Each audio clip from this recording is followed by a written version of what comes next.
In the broader market outside of the utility industry, some engineers can make anywhere from $90,000 to $110,000 starting off directly out of college with no direct experience. I'm Chan Tucker. I work for Entergy. I'm director of project engineering. So I lead a group of professional engineers, and they're providing detailed engineering designs.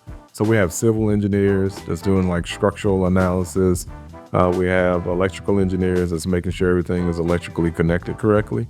And we also have mechanical engineers because there's certain components, parts, and pieces that we put in that are mechanically operated, and they're making certain that those items come together in support of our electrical grid. I will start out at the very beginning, if that's okay. I grew up on a farm, southeast Arkansas, so I've always was doing things with my hands. And my dad owns a HVAC business. The night job was the farm. The day job was working on air conditioners, refrigeration systems. Obviously, working on window units and air conditioners kind of build up a very core skill of solving problems, which that's the fundamental basics of engineering. I was also very gifted at math and science, and that parlayed to me, okay, what I'm going to do. And, engineering was a natural fit.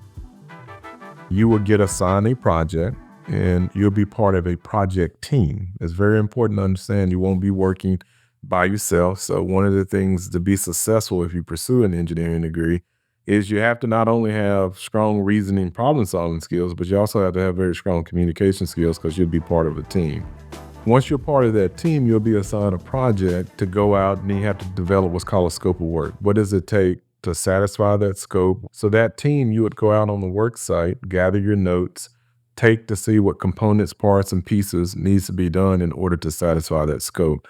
Once you have that information, you come back to the office and you use your design engineering tools to develop the detailed engineering. Now, as you go through that path, obviously you're going to have meetings, things change.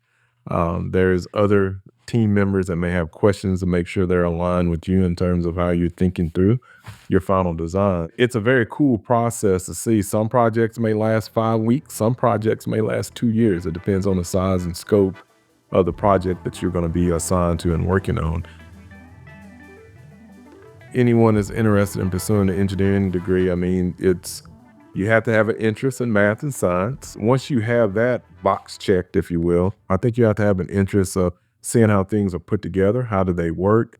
How are they connected to something broader besides just that component that you're working on?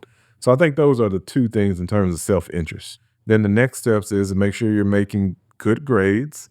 And then if you're going to pursue and go to college, obviously you need to perform well on your entrance exams, SATs and ACTs. Now, a quick fun fact about me is that I was a very good student, but I necessarily was not the best standardized test taker. Everybody told me there's no way you was going to be an engineer, but I knew I was a very good studious individual. I worked hard and I studied hard. And when I went to Louisiana Tech, I did very well.